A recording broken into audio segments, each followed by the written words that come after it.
Hey guys, what is up? It is me, Pagey, here once again with another video on The Flash Season 8. So we are finally here, the final week of The Flash Season 8, with about 4-5 days roughly until the season finale airing. And we of course got one hell of an ending and just overall cliffhanger heading into that finale, with Iris not only being seemingly killed by Barry's own lightning, thanks to some strategic planning by, I guess, the negative Still Force should call him, or negative Dion. So of course we have to see the fallout from that, which will be brought up in parts of this video later on. But then we also saw Iris turn into Still Force particles, or I guess negative Still Force particles, which then entered the OG Eobard Thawne's body, with the Welsabard version ripping the skin off the other Thawne to then emerge and be reborn in one of the more grotesque scenes that the show has ever done, if just it's the most grotesque that it's done in as a whole, you know what I mean? Now, of course, that left everyone in a state of shock and confusion, both the characters that were there as well as us, the audience.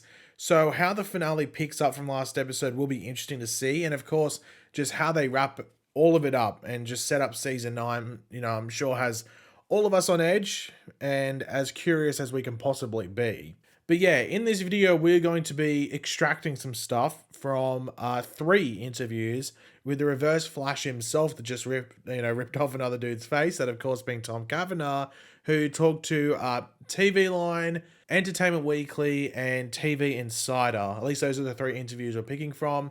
And he talked about the shocking end to the most recent episode and what awaits us in the season 8 finale, as well as possibly beyond that as well. So, of course, we won't go over every question from each interview, as some are just the exact same type of question, just worded differently. And, of course, Tom Cavanagh's going to give pretty much the same answer or a similar answer. But I did pick out the interesting individual questions and answers to talk about in this video. But all the interviews will be linked in the description down below if you do want to go check them out individually, even though just watching this video is the easiest thing to do. But of course, throughout the video, be sure to let me know in the comment section down below your various thoughts and opinions and theories and predictions and everything like that on all the stuff we go over. Always curious to read what you guys are thinking, especially leading into this season 8 finale. And of course, if you're going to enjoy the video, looking forward to the finale, just want to show your support, why not drop a like on the video to do all that? But yeah, most of these questions are from TV Line. I'm not going to bother telling you from which interview each is from, just because that's annoying and you'd be tired of it after the 3rd time. So we'll just go through them and have a discussion. The last time you and I spoke, you noted that Thawne likes to pace himself. And that's exactly what I was driving at. Because at the time we spoke, you don't want to have the audience get ahead of you and you don't want to say too much. But for people who actually are genuinely involved in the show, in the sense that you are, you sort of want them to be like, look, I'm not teasing you. This is going to pay off. Now, it's not like Thawne being this threat at the end of the season is a massive shock, because at the end of Armageddon, you sort of got the feel that that wasn't it, that Thawne would be playing into the storyline again. You just weren't exactly sure when in that season, when in this season he'd be showing up again. Would he be, in 5 episodes time after Armageddon, or was it going to be right towards the end? Of course, it's right towards the end. But then again, we were still guessing when he was going to show up, because Jesse L. Martin, who plays Joe, said that if you were a fan of Tom Cavanagh's Reverse Flash, to be ready, I think was the quote that he used. So we knew he was going to come back into things. We just weren't sure exactly how. But then once we saw the Deathstorm arc play out, I think we all gathered okay, he's going to be in those last handful of episodes of the season. And of course, we were just looking forward to seeing how it built up to that. And of course, once they started planting the seeds with the Still Force being all weird, it got you even more curious as to where things were going to go. Is it safe to say that everything has gone according to plan for Thawne? That's a great way of putting it. I think we've said a variation of this line over and over again over the years, but how he's always 20 steps ahead, always 40 steps ahead. And this is a good example of Thawne being a number of steps ahead of Team Flash. Now, with this, I would say, technically, yeah, I guess he was ahead of Team Flash, but he wasn't expecting Dion to kill him, to age him and turn him into particles, to Still Force particles. Thawne didn't expect that to happen. I think his entire plan was yeah, I'm going to get my speed back. I'm not going to be locked in this cell or cage on Lian forever. But I don't think he had the, that step in the plan in regards to Dion rapidly aging him. That was probably the part that he just didn't really see coming. There was a moment at the very end of this week's episode I truly did not understand because I was watching a rough cut and the visual effects were temporary. Iris, after dying, turns into like a cloud of particles that float into Matt Letcher before he turns into you. Do you know what was going on there? Do I know what was going on? Sure. Yeah, I know what was going on. I'm not going to tell you because I have Warner Brothers snipers on the roof all around me. It's all like I say, he's 10 steps ahead and it's all plotted out and it makes sense when you see the next episode. So this is the thing people are curious about, is exactly how Iris turning into particles and going into the, like, I guess the other Eobard Thawne or Matt Letcher's Thawne then turns into Welzabard or Tom Cavanagh's Thawne, like the one that died early in the episode.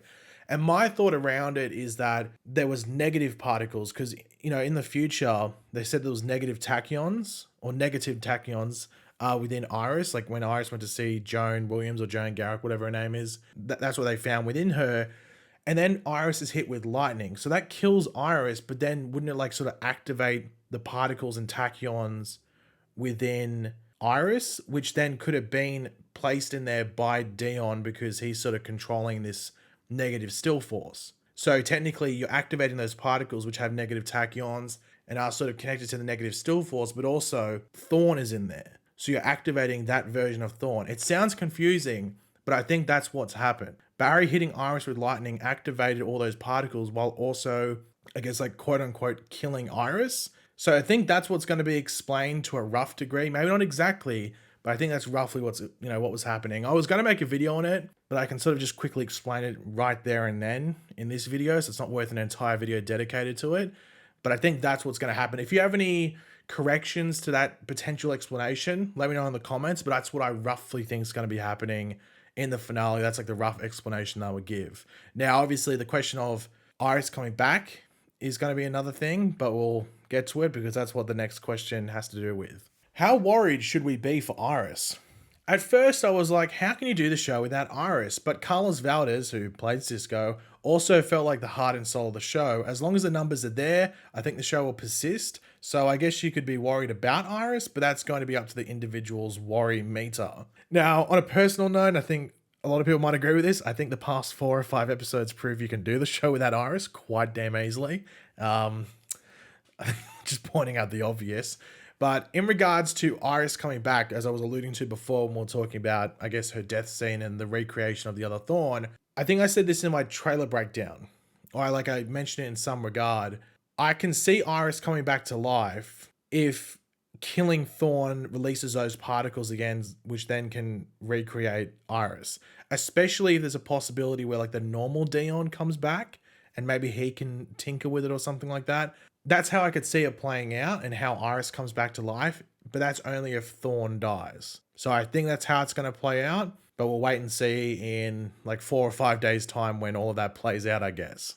Over the years, and especially when you step down as a series regular, you have said when The Flash comes to its very end, you'll be back because we've got to have that final Batman, Joker, Flash, Reverse Flash showdown. Is this that, even though the show wound up getting renewed? I don't think so. I think that's going to be up to Greg Berlanti and the people at Warner Brothers. It has never been my call to say it must end with Flash versus Reverse Flash.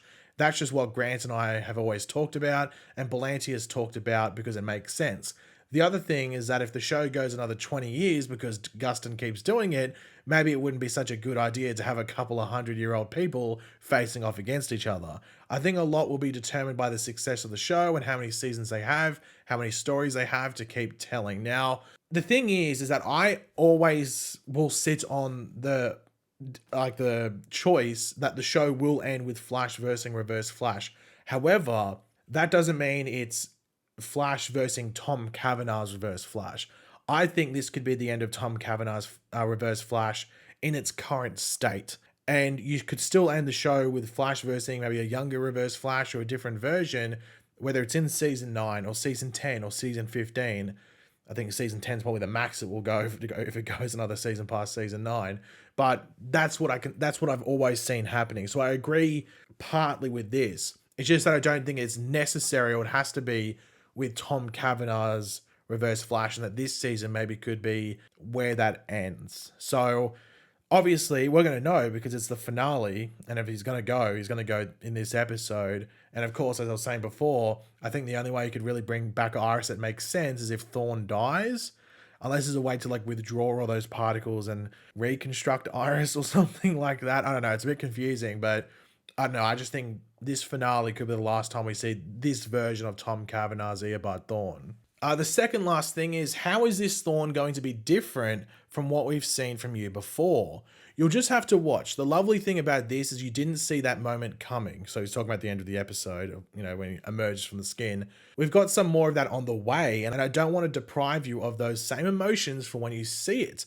But I will say, sometimes the actors get maybe more credit than they deserve because of the forging of the story in the writer's room. And I feel like the writer's room did a tremendous job with this particular one. And when you see it, you'll know what I'm talking about. So he's referencing stuff that happens in the finale that I guess is meant to be, you know, maybe on the shock level or surprise level or just the cool level, like the ending of last episode. So I'm really excited to see what that could potentially be. We know, without spoiling the finale, thanks to some set photos, that there's a change in Thawne. And I think if you know what those, you know, if you know what I'm referring to in regards to those set photos, you are curious to see how we get to that moment in the finale. And I have my theory, which I won't talk about because it leans into spoilers, but I'm just excited to see how they do it because it could lean into that more horror aspect like the end of last episode did as well. So excited, can't wait, only 4 or 5 days to go. And the final question here is, so what is Reverse Flash's motivation this time?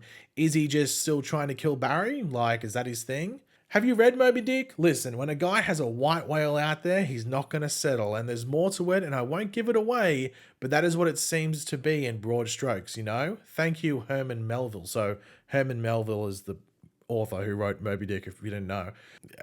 It seems like such a Tom Cavanagh quote now that I think about it. He always like says stuff without saying anything. Crazy. But anyway, Reverse Flash's motivation, I think this time is like it always is, but I think it's just to a higher extent. He always wants to try and kill Barry. He's been doing that since episode 1 of season 1. That's what he's been trying to do. It's just that in season 1 that turned around where he had to keep Barry alive so he could go back to the future. So he had to try and keep Barry alive instead of killing him. So it's not a change in motivation. It's just now there's even more stuff built around it. Obviously, one of the things in the trailer gets me really excited is the fact that you hear Reverse Flash say, "Who's faster now, Flash?" And of course, that was a thing from the end of season 7 finale, towards the end of season 7's finale, that Barry sort of like mocks Eobard being slower than him. So I think this could be exciting, and it makes you wonder where Barry leaves this season in regards to a hero. Like, does Barry win, or does Barry sort of take a bit of an L, bit of a W? I'm curious, because if this was meant to be the final season, I guess they would have been writing certain aspects to feel like this is like the championing of the Flash, this is like his almighty moment. But once they got the renewal notice and they knew they were getting another season, maybe they shifted things around a bit. So I'm intrigued to see how it plays out. I think if this was like, you know, series finale coming up, it would play out much different. Or at least different to like in regards to like the final thing in regards to how the Flash is left off in regards to us seeing him as a character. But because we're getting another season, maybe we get a bit of a different viewpoint. So we'll have to wait and see. But yeah, not too long to go. But yeah, guys, thanks for watching. Hopefully you enjoyed the video. If you did, it'd be awesome if you could drop a like on it, show support. Let me know in the comment section down below your various opinions about everything in this video, all the stuff you're looking forward to in the finale in a handful of days and all that. Always curious to hear what you guys are thinking, especially if you have any different thoughts in regards to some of the explanations, like how Thawne came back and maybe even how Iris comes back to life. You know, you might have a different viewpoint, so let me know. And of course, if you are new to the channel, make sure to subscribe. And I will catch you guys later. Goodbye.